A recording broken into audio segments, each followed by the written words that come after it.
Hello, and welcome to another enlightening episode on the fulfilling singlehood and married life on Hero TV. My name is Benedicta Mbong, and I'm happy to have you again. Today, I'm asking a very important but simple question, and my question to you is again: why do you want to get married? How pure is your desire? If you're like me, some years ago, this question hit me out of the sky, and I was wondering, I never thought about it. I never asked myself why I wanted to get married. I didn't know why. I just thought it was a normal thing to do. I had left university, I started working, and I was single and independent. And I thought the next thing should be marriage. Everybody told me the next thing should be marriage. In my family, they told me you're next, or everybody got married in my family before I ever got married. So I was the last to get married. And so it was like the normal thing. And if you're like me, it's what the society sells to us.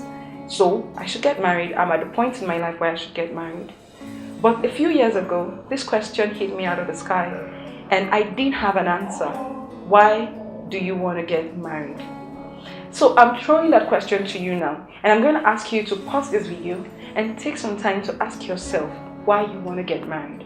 That's going to be the most important question you're going to ask yourself, the most important answer you're going to give yourself in this journey as you prepare towards married life. Because the answer you give to this question first is going to determine who you marry, it's going to determine the kind of married life you would have, and it's going to determine the difference between success and failure in marriage.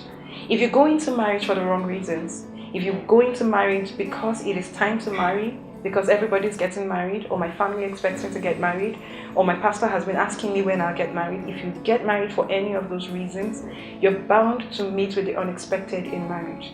But if you answer this question truthfully to yourself, the reason why you want to get married, and align it with your values, your morals, and things that you want to do with your life, you're bound to make a success of married life, because you would be walking into marriage with the right kind of expectations. Now, the other part of my question is, how pure is your desire? This actually stems from the first question: why do I want to get married? If you know why you want to get married, one of the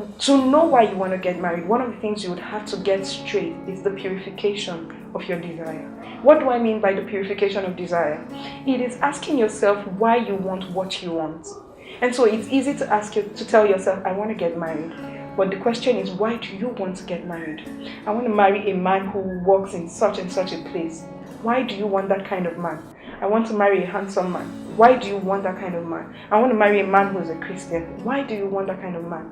Now, there are a lot of politically correct answers that you can give to my question. I do not for any reason intend to answer this question for you, but what I can proffer today is guidelines to help you answer the question why you want to get married. This might never have come to you. You might never have thought about the fact that your marriage is going to be one singular decision that you're making that's going to determine whether or not you fulfill purpose. You might think that you can get married and then run on with life and do whatever you want to do, and then it doesn't matter that you're married or who you're married to. But that's a lie. Who you're married to is going to be one of the highest determining factors in your fulfillment of purpose. And so as you plan and prepare to get married, and you ask yourself the question, why do I want to get married? One of the things you're going to ask yourself is my marriage going to help me fulfill my destiny in God? You see, because until this is defined, you might think that every road leads to where you're going. They say if you don't know where you're going, everywhere looks like the bus stop where you should stop. And it's the truth. And so if you define that the reason you want to get married is so your marriage can help you fulfill God's purpose for your life, it will determine the kind of people you allow around you, the kind of yeses you say to the people who are around you, and then eventually who you get married to. Now, once you have decided that marriage is going to help you fulfill your purpose in Christ, then you're asking yourself, what kind of person would help me fulfill this purpose? And everybody who comes into this world, there's an ordinary destiny that if you continue on the road you are right now, you're bound to achieve it. But if you're a Christian and you are in God and you believe you have a divine purpose to fulfill in God, be careful who you get married to. Then how pure is your desire? Why do you want the things you want?